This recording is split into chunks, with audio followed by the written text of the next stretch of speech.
Star up to the Jalen's yesterday at wide receiver. Jalen Tolbert, it felt like he had more than just 2 for 22 and a touchdown, but Jalen Brooks had the big one before halftime. That was the catch for 41 yards, so the others stepping up where they can. I expected more receptions outside of Lamb for the others, but they did it in terms of number of targets, not the actual catches. Jalen Brooks, span forward. Jalen Tolbert, Rico with a catch. Lipke ended up with one. Turpin, Jonathan Mingo sighting. So that all played into Cooper Rush, 24-32 for 247, 2 touchdowns. The QBR was still a 48, but some big plays from the Jalen's. And Jalen Tolbert, he drew a pass interference at the start of the third quarter. Then Trey Lance came in for that play, and then the Tolbert touchdown for the 10-9 lead. By the way, that was the Cowboys' first third quarter touchdown of the season. Oh, no. How crazy is that? Plus, you knew that the other team's going to come out and score, as they always do. Washington coming out and scoring with the halftime adjustments. So we continue with your star up, star down, Odyssey app messages as well with Shan, RJ, and Bobby. Star up, biggest star up of the day to Cowboys coaching. Across the board. Cowboys coaching was great.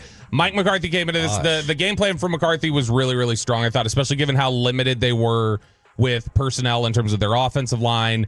They're clearly dealing with a ton of different injuries. It's quite the curveball, Bobby. That's slick. Call me Sandy Koufax out here. That's what I do. I throw curves all day long. Okay, but it is something where I thought McCarthy drew up a strong game plan, specifically relative to pass protection and what they wanted to do there.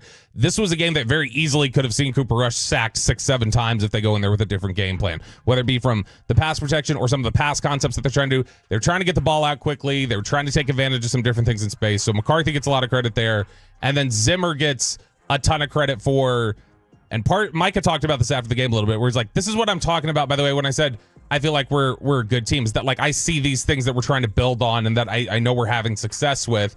But Zimmer did a lot of really good stuff. There was a play sequence here that I got to look it up on the film when I get a chance. But there was a play sequence, I think it was in the third quarter, where Jaden Daniels got 1st and 10, and he had to scramble 3 straight times and picked up like 2 yards on the 3 scrambles. And every single time just flushed him to his right, took everything away he wanted to do in the pass game. Jaden Daniels has been really solid at reading defenses and not panicking. They did a lot yesterday that really confused him pre-snap with, being able to ID the blitz and do different things. And so Mike Zimmer deserves a lot of credit for that. The Cowboys go into Washington and get the 34-26 unbelievable, unforgettable win. Chauncey Golston, after the game, according to Nick Harris, was laughing about the interception. I'm not going to lie. I didn't know I intercepted it at first. I'm running and I'm like, oh, I got the ball and my shoe gone? It was a little crazy, so I got out of bounds and didn't do anything. I feel like Chauncey Golston must be a listener to the morning show, because we're talking about how he's played well, but he's not making enough splash plays. And yesterday, he's pressuring Jaden Daniels. He's knocking down passes. He's picking stuff off. He has really been way up there as one of their most consistent players on either side of the ball this year. Fan Replay brought to you by Ciroc Vodka. Bobby, who else was on your star up list? Star up to Cooper Rush. Cooper Rush played really well. Cooper Rush was better than Jaden Daniels yesterday for pretty much the entirety of the game. Now, was there any of this deep, down the field, 40-yard shots other than the Jalen Brooks one? No, there wasn't a lot of that, but he played well within the game plan. There were a couple different ones that I need to go back and find the tape version of, because I don't know that they came across as well on TV. As the press box in Washington is in the end zone. So you get kind of an end zone view like you would on tape. And there were a couple of those that he threw that I was like, that was a gutsy throw. There was one to Lamb that he threaded between 2 different people. And there was another one I think he had thrown to Tolbert that was similar. So I thought Cooper Rush was really, really good yesterday. And he made a lot of checks at the line of scrimmage. Way more command of the offense yesterday than he's had the first 2 games. Overshown, by the way, had that pressure on the Golston interception. You could give him a star up. RJ Ochoa with the notes. Overshown had a career-high 5 pressures and a sack on 13 total pass rushes. So that's a 38.5% pressure rate.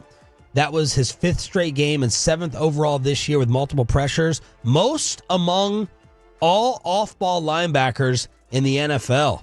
So that's the Marvion showing up with a little star up with that pressure. I mean, the speed that he has, crazy. It really is. If you could find a way to always, when they're healthy, I mean, they got to be healthy, obviously, but when him and Mike are on the field at the same time, I mean, that is just, it's got to be, especially if you're overloaded in one side at the spot, that's got to be a brutal something for the quarterback to have to deal with. I think Mike is definitely faster, like long speed, like if you run 47. But if you're just talking about quick burst, closing speed, like Overshown is right up there with Mike in terms of it happens. I don't think quarterbacks are just like expected it. When he closes that quickly, I think it really rattles them. My star downs for the game, besides getting the win, although it feels nice in the moment, these BB snaps.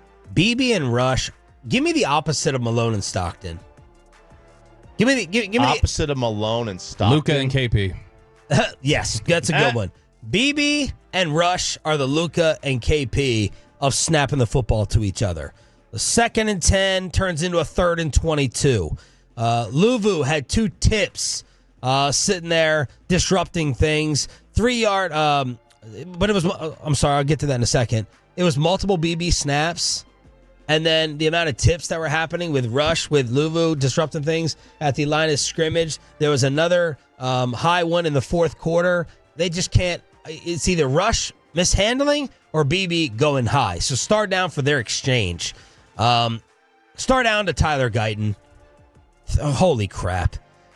Death, taxes, and Tyler Guyton committing killer penalties in crucial moments. He had the hold on the Lamb conversion on 3rd down. It was a humongous gain. It was a 3rd and long. Now, I did think, let me back up. I thought that was a bad call, but then he had the formation penalty right after that where he wasn't lined up correctly. So I did think he got screwed on the call with a replay, but then he follows it up with another brain fart in terms of the way he lines up. It's so frustrating. Yeah, and I didn't see a lot of discussion about this on Twitter live in the moment. So I don't know if they covered it on TV or not. Did they talk about him getting benched? Yes. On TV. Okay, because that was next play. Awesome, Richards. Yeah. That was not it.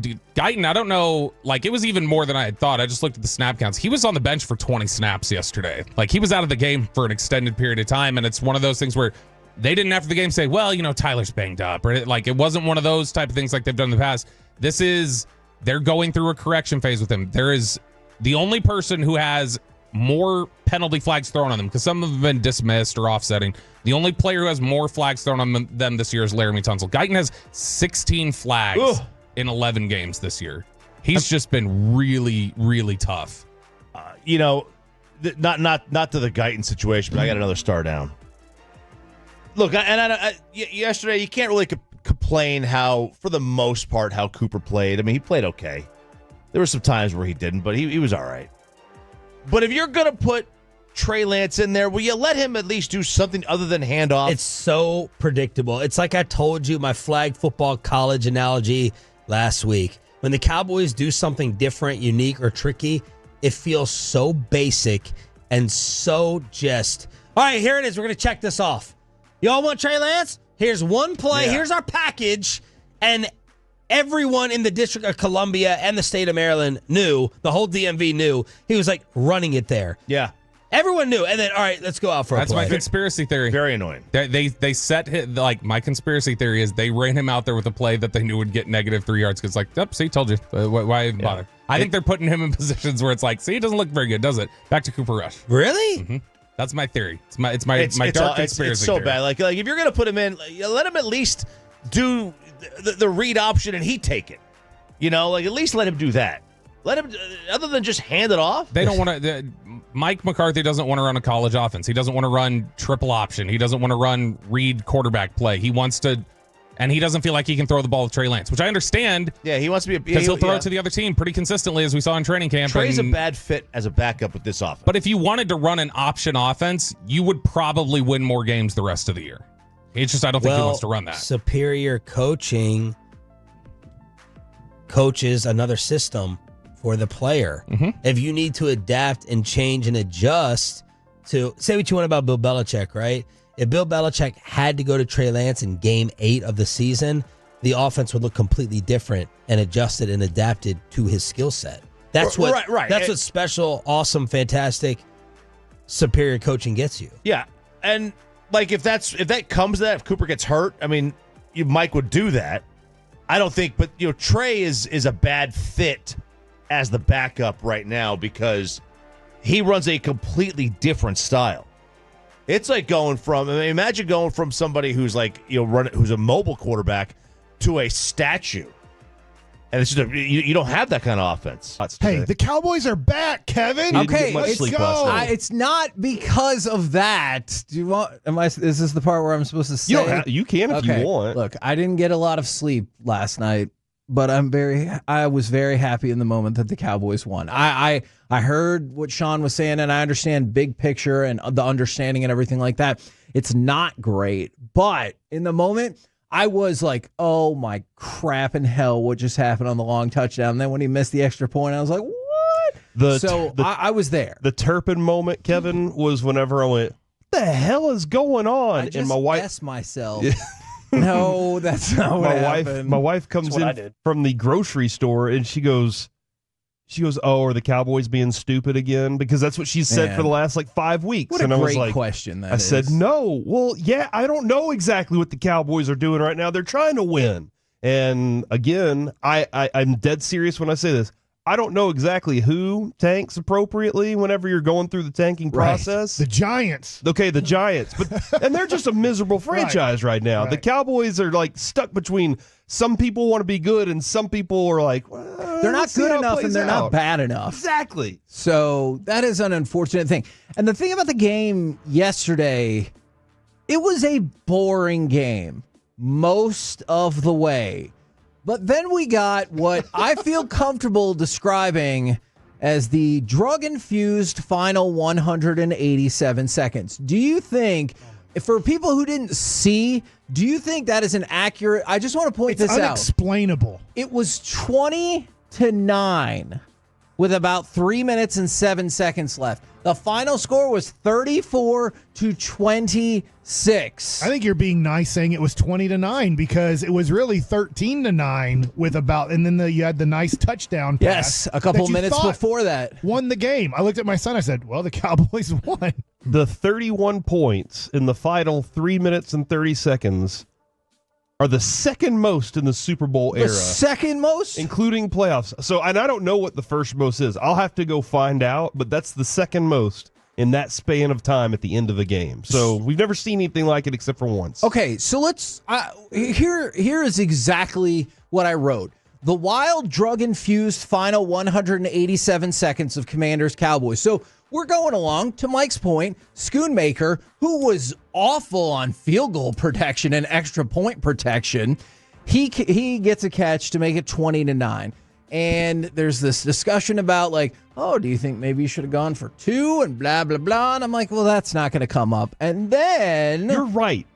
You're totally right about that. I didn't even think go for 2 because you're at home. That's the first thing I thought was get the points and just wait it out. So then we start with Jaden Daniels. Takes the snap at about, I believe, 3 minutes and 7 seconds. And then you get this. He's in the gun.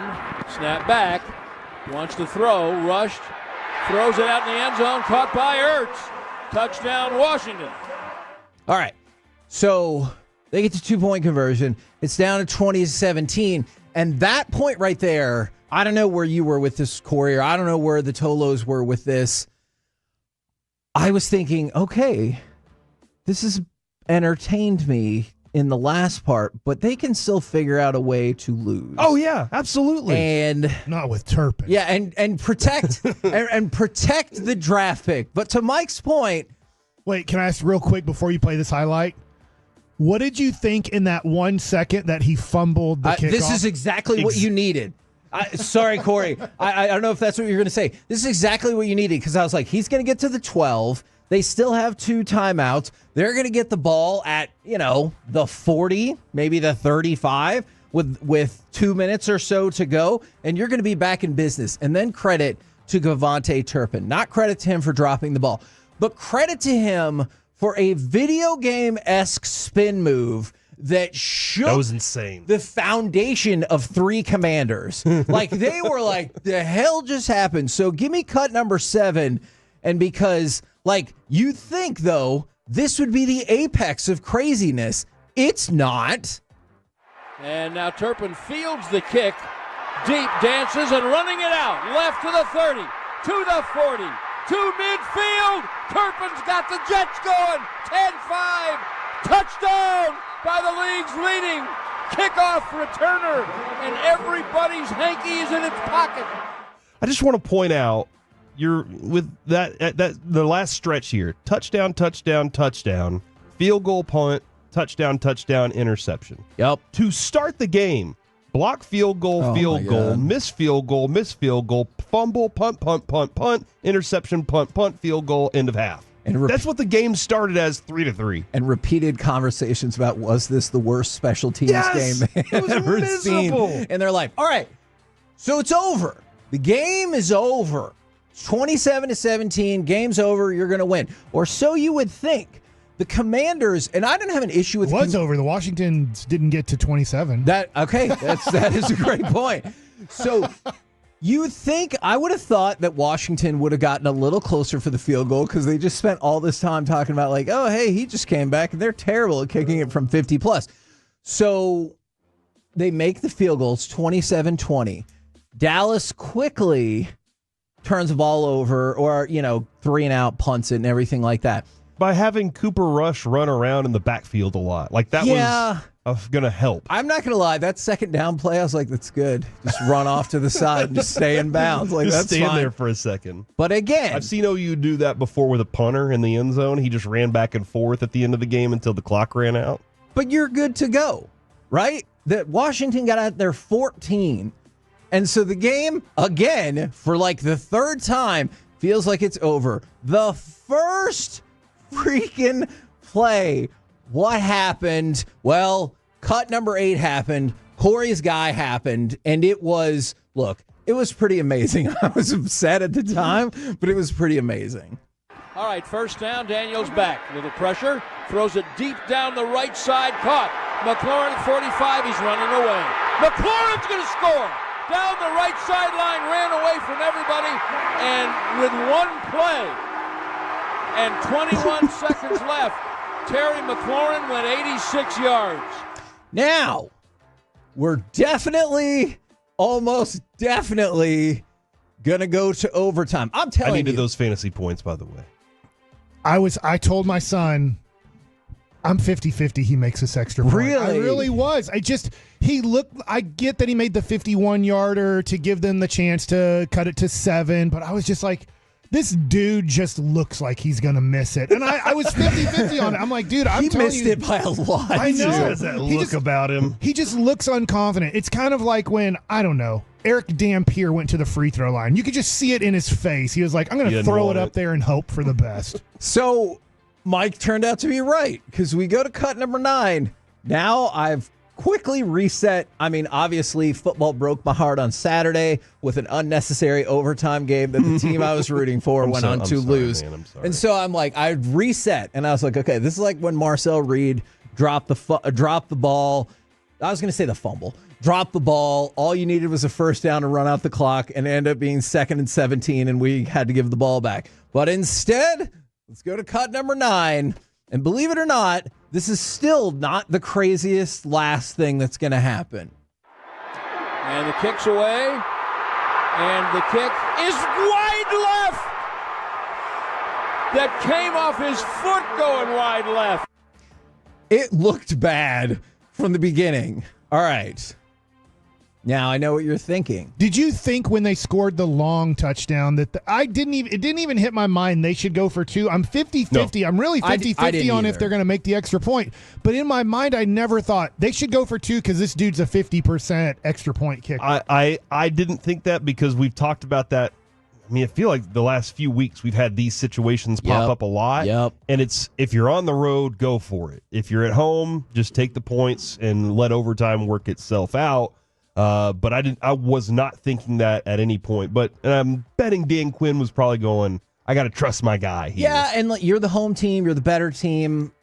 I mean, looking back at it now and looking at the kicking struggles they've had most of the season, that makes sense. That was a terrible snap. It was. That was. I blame all of that on the snap because it's, at that point, the kicker, he's running into it and he sees the ball's kind of laying weird and he's like, he starts to pull, he starts to change everything in his mechanics. I don't know if you guys felt this way as well, and I know we'll probably get into this later, but the Brandon Aubrey missed field goal, not the block one, I thought the missed one was a product of protection breakdown again, and he had to alter. He was like, well, this is about to get blocked again if I don't change it up.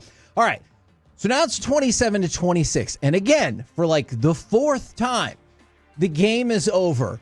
I understand. Football logic says when you get the ball, you go down so as to not give the ball back. But when my guy Wanye Thomas picked it up, your guy, I did not argue for football logic. I was just like, go, baby, go. Let's play cut number 10. And then this was almost pretty much the end of the game. Seibert booms it to the left. It is covered, and Thomas running it back. Thomas with the Cowboys' second kickoff return for a touchdown in the game. This game is drunk. Now, you could you could see a mix of excitement, and it felt like McCarthy and others going, hell, dude, slide. Like, we're going to win the game for sure. Yes, you could. On the sideline, I was looking at him because he was kind of like, well, I guess you just lay down and just let the clock run out and everything. But, hey, man, Wanye, you get a chance. Look at, again, Terrence Steele. Yep. Tyler Guyton. Yep. All those guys want their chance to shine. Look. And on the Wanye. 2-point conversion, wasn't that Wanye Thomas? He's like, I don't know what I'm supposed to do. Yeah. And he was like, I was supposed to seal that off. Micah, like the play barely crossed into the end zone. Mike turns around and he goes like, what the crap in hell, dude? You're not supposed to do that. So everything in my being is like, okay, this time it's really over. But then I remembered in the last time that the Commanders needed but one play to go 86 yards. And I'm like, all right, it's 34-26. And Washington had a ho-hum first play. And then they get the Hail Mary opportunity. It falls short. The Cowboys win 34-26. I cannot overemphasize this enough. I understand all the time when people are like, hey, I stopped listening or hey, I stopped watching during the game. If you missed the last 187 seconds or, to Mike's point, the last 5 minutes or so, you missed just an unbelievable ebb and flow from what otherwise was a terrible game. I think that I described this perfectly when the game ended with my text with you guys. That was the best, worst game I've ever seen. That's fair, because going into the fourth quarter, it was 10-9. After the Cowboys already had a field goal block, a punt blocked, a missed field goal. Washington missed an extra point. It was horrible. Like the Terry McLaurin play. I guess it's awesome on Washington's side. You can't be more stupid than the 6 guys that are defensive backs there. Just like, they didn't even touch him. They made a tunnel. They didn't even touch him. They made a tunnel for him to run through. That is pathetic. But it's exciting. Like, it is. But like, how pathetic was that? I'm with you. The pathetic miss of an extra point. Just like there was. How pathetic are you to, one, Dan Quinn, he can take a lot of heat. I know it was a crazy finish, but why are you kicking to Turpin there? What are you doing? I don't know. I thought that at least 3 or 4 times in the last few minutes.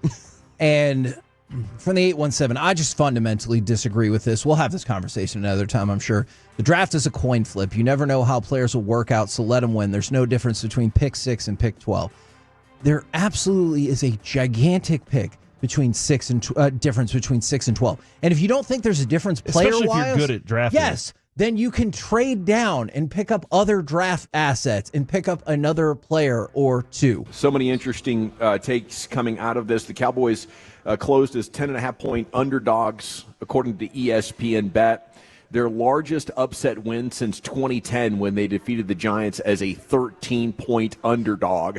So historic in that way as well. That was a John Kitna game, if you remember, late 2010 after Romo broke his collarbone. That's right. We thought maybe they lose out. I think they went 5-3 in the second half of the season that year. Was that the Jason Garrett resurgence? No. Oh, yes, Jason Garrett. Yeah, that was 2008. Yeah. Oh, 2008 was the firing of Wade. 2010 was the firing of Wade. It was 2010. Okay, It was that's 2010. my bad. No, you're right. Jason Garrett took over and got the team on the right track. How much does yesterday's game change your end of season prediction for win total? That was a team that went 1-7, ended up playing winning football. I think that would be a stretch to think they go over 500 in these remaining games. But I mean, it's Giants, Bengals, Panthers. That could be a 4-game winning streak, guys. I think they lose 3 more. Okay, they go 3-3 down the stretch here. Yeah. Buccaneers, Eagles, and Commanders. I would absolutely be tickled to death if they could sweep Washington and beat them in the final game of the season to eliminate them from playoff contention. That would be interesting. That'd be fun. That would be interesting. That one is a lot of fun. And I did see Jerry's point about just trying to put on a show for the fans yesterday, because maybe you didn't know it, but getting a win after those losses and how miserable and pathetic that it got, it felt therapeutic. Yeah. So that was pretty awesome. Couple of questions here for you, Brian. I know we have Krusty's Corner coming up at 3:40. We're going to take a look at some headlines here in just a second. Would you guys have gone for 2 if you're Dan Quinn? Yes. Yes. Even at home? Feel like you're the better team? Yes. Well, and they'd been having success with Jaden Daniels running the football. For 2. So they ran power. They ran power to the right, and Wanye Thomas took a terrible angle. You know, Parsons is all over him. Like, bro, you got to set the edge. Like inside, like Golston's like he set the edge. He's yelling at Thomas. I mean, they all got to do their job, and that allowed Micah to, as a free runner to get to. But Wanye Thomas messed that thing up. Yeah, I would have absolutely gone for 2. Dallas is reeling. You just gave up an 87-yard shot. Mm-hmm. You're talking about now you send your 2-point team on the field. Dallas is thinking like, oh, my gosh, what just happened? We just blew this game. Now you're lining up to run a 2-point play. They're probably not going to get the play in or the defensive call they need, maybe not the right personnel. There's doubt there. I think the Commanders could have won the game right there. And he'd missed one earlier. The special teams had been bad already in the game. Yeah. So I was stunned. I was thinking immediately, Dan Quinn, I wonder if he goes for 2 and wins the game here. And then it cuts to him, and he's got the 1. Yeah. So, I think he blew that opportunity 100%. I totally do. Must have believed in his guys, that they could go to overtime and win. But if you believe in him that much, how go could you finish believe? the game. How could you believe in that kicker? Yeah. How could you believe that he was? I mean, he did just hit a 50-yarder or whatever. Yeah, and he also yanked 2 extra points. No, I'm with you. And he also had 1 short. Yeah, to me, I have no confidence this guy is going to make an extra point. I really don't. I'm looking at it and I'm thinking, good snap, good hold, whoop, just yank that thing. Mm-hmm. So yeah, I would have ended it right there. And I think he might have just the fact that Daniels with ball in hand from the 2-yard line would have been a nightmare for Dallas to have to deal with. Speaking of yanks, I do feel like Brandon Aubrey's body posture on contact is a concern. It's his plant foot. Is that what's happening? When his plant foot flips over and he hits it and his foot turns, it causes him to yank the ball. His body is doing all kinds of weird stuff. It hit flat, but it was pointed outside, which left his hips open. So his heel kind of swung in? He shoved that ball. He shoved the ball to the outside. Now, I'd expect better from a soccer player. No, yeah, when we get into hey, by the way, that kickoff to start the second half, what the hell that are was you a what the hell thinking? sure. Dude. What? I mean, he literally, his angle to the ball, it was like, you're like, what? It was almost like it was almost a goal kick, but with just such a poor angle that it just caused him to yank the ball. He never got it to the landing zone, and it went out of bounds. You give them the ball at the 40-yard line. Mm-hmm. That is Bones Fossil, you're doing too much. Too much. You're trying too much. Joe Davis was hilarious on the call about it yesterday. Just kick it. Just kick it down there. Cover. Team stuff. He kept lamenting it. Just like, this is the worst special teams game I've ever seen in my whole life. He did on both sides. Call. I couldn't imagine worse. Okay, Cowboys who shined in D.C. upset. We go to DallasCowboys.com. Let's talk about the game of CeeDee Lamb.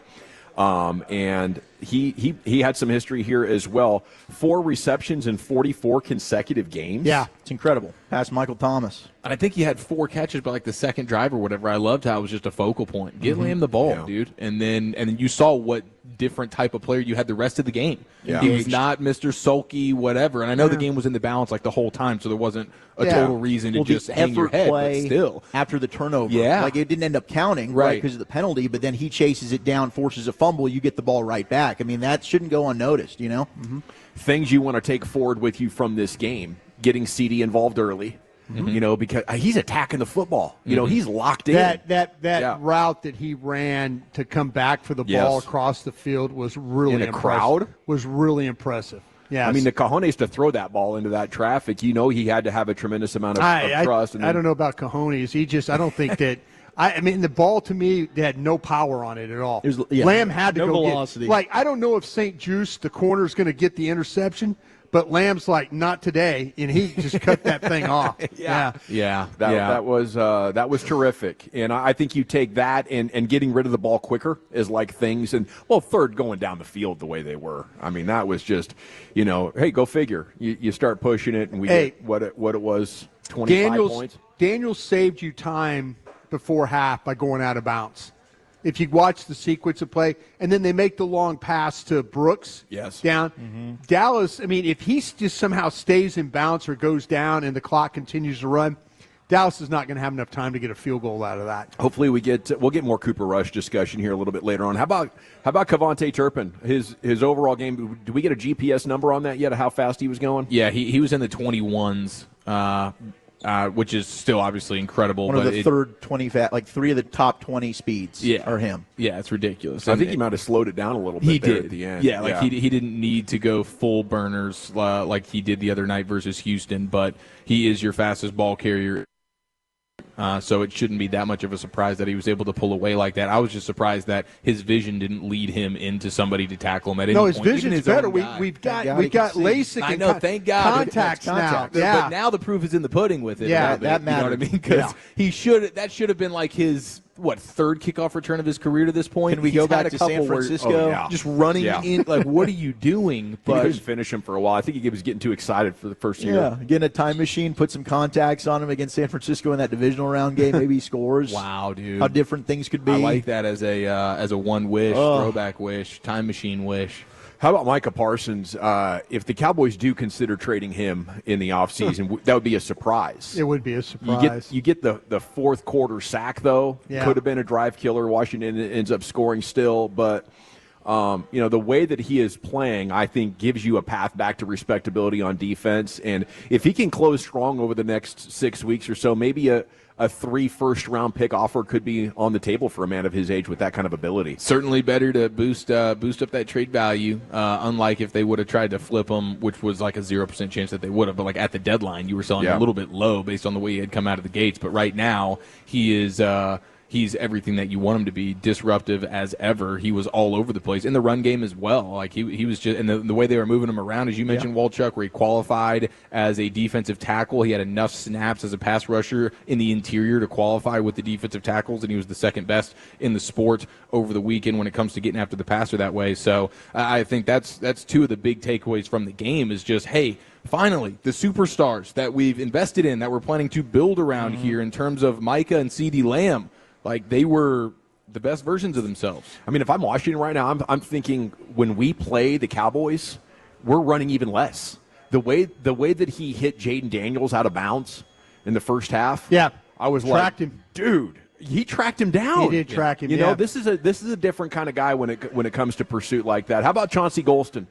Is he gonna make a career out of this, or is it just a flash game? Good player? Yeah, I mean, I think Chauncey Golston's been stacking up a pretty good season overall, personally. I mean, that's definitely a guy that, depending on, and with them, it always just depends on the cost, but that's a guy that, for a depth, like, serviceable, rotational piece, Chauncey Golston's a solid player. We talked about Josh Butler in the opening segment, basically a 28-year-old rookie. Brian's verdict right now, good game, good depth player to have. Yeah. But maybe not a guy that you want to be counting on. He certainly looked like it, though. I mean, bringing everything to the Cowboys secondary that they've desperately needed. in a 4.75 package. Pretty impressive. I think they got caught a little bit by surprise. I hope I'm not speaking out of turn here about Diggs. Well, Sham said in the pregame, you could tell Sham was saying, like, dude, Diggs shows up on Saturday and basically just says, I can't play. And they're like, all right, then you're going to stay home. Like, I don't think they were anticipating not having Diggs there for sure. You mentioned yesterday, just real quick, I looked up the metrics on this. Turpin wasn't the fastest player yesterday for the Cowboys. Wow. Would somebody like to guess who the fastest player? It's a defensive back. Was it Wanye? Nope. Was it Butler? Nope. No, it couldn't have been Butler. Bland? Nope. Jordan Lewis. Oh, Jordan Lewis. Jordan Lewis had a max speed of 21.52 miles per hour. Turpin was 21.35. What was that on the trying to chase down McLaurin? They don't have. I'll find out what the play was, but he covered yesterday. Guess how many yards he covered, Jordan Lewis, in that football game yesterday? Just it's a pretty high number. I mean, 1,500. It's 1,000, 1,060. He ran 1,000 yards yesterday. It's funny how they break this thing down. He walked 189 yards. He jogged 152 yards. He ran 480 yards. He sprinted 239.15 yards is what he did. Wow. What a beast, dude. So happy he's still around. These chips in these guys' shoulder pads, they're awesome. They track them everywhere they go. Brock Hoffman and TJ Bass got a star up. Donovan Wilson, our guy Eric Kendricks, who will join us Thursday at 5 o'clock. No, Tuesday. He'll join us Tuesday. Tuesday. Yeah, That's Tuesday. right. Yeah, Tuesday. Yeah. Game day on Thursday.